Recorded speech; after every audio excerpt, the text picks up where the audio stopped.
Hello and welcome to Knife Delights. It's another 3 for Thursday, an open tag started by that lovable, affable, and always jolly Irishman, Patty from Patty's Potato Peelers. But hey, just like I think last week, I'm going to combine open tags. 3 seems to be the magic number these days. So there was an open tag put out by peterbiltknifeguy, and it was if you had to reduce your collection to your top 3 knives.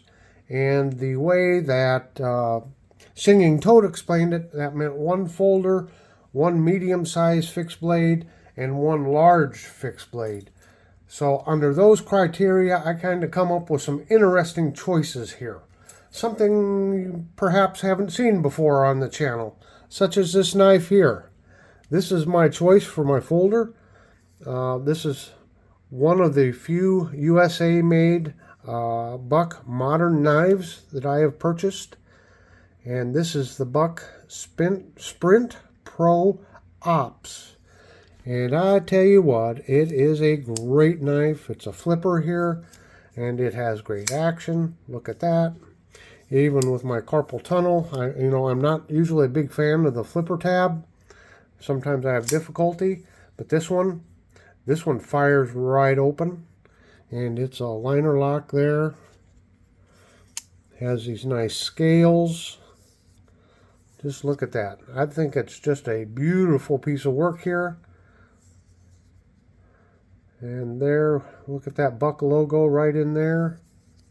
Now this was only made 1 year. Boy, I can't remember what year it was. I think 2022 or 2021. There are other models of the Sprint in the Sprint series, but this particular one was only made for a year. And it's got the S30V blade steel, of course with the Boz heat treatment. But I just think this is a wonderful knife. I kind of got it for a steal. I got it for about half price. They run around $140, $150 at the time. And I happened to see this one marked down to like $80 in one of the local farm supply stores, so I snagged it. But yeah, just a wonderful knife.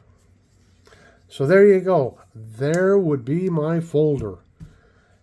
Next in line for medium, well, is the Buck 119 a medium? Is the 117 a medium? I don't know. But I did get this one here out. Just because I haven't had it out for a while.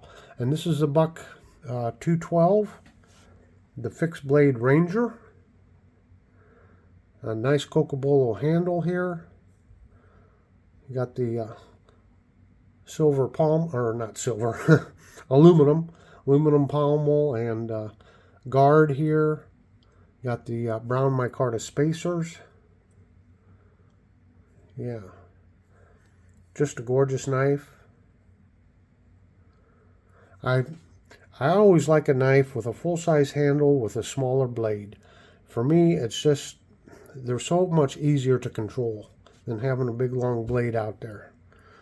You can really, really control it well, get some power behind there. So yeah, that's a Buck 212 Ranger, fixed blade Ranger. If I didn't say it already, it was a limited run. They made about, I don't know, I want to say around 350 of them. They're not stamped or anything like that. What I'm wondering is, I think they had a bunch of these old blades laying around and they said, let's use them up and come out with a special edition or limited edition, however you want to call it. They brought it out and used them up. So they did come out here then, I think it was last summer, came out with a upgraded version of this. This has the 428C steel, standard Buck steel. I think they came out with some upgraded steel and that, but they were asking like, I don't know, $250 or something for that knife with the upgraded steel. And then it came with this old style sheath. And you can see the Buck logo in there. And this sheath is made in the USA. A lot of buck sheaths are made in Mexico, but on some of their knives, they do have the sheaths made here. Of course, this is the distressed black leather. So really an old school belt through style sheath. Okay, now lastly, I've shown this a few times on the channel. I can't even get it all into frame. This is my Filipino bolo. Has this great clip point up here. Look at that. And then you have the brass guard here, brass spacer, wooden carved handle. You can see how it's attached there. Yeah, just a gorgeous heavy knife. The one thing about these knives or these bolos is their balance. They have a really good balance to them. And this was made in the Philippines. As you can see, they don't have a tang stamp. They just use an engraver on there. And I was always told that these knives were made out of old car leaf springs or truck leaf springs. So they are carbon steel. But I have used this knife quite extensively when I was out camping. And it's a heavy duty knife. It's always performed very well. And again, for a very large knife, bolo, great balance to it. Now it is interesting, the sheath or scabbard comes something like this. And it's wooden. And this one, this knife is about 30, 40 years old now. Gosh, I'm dating myself. Close to 40 years old. But anyway, see the string here? The indigenous people that make these knives still live out in the jungle. They still use them for survival. They just take a simple piece of twine or rope and they just tie it around their waist.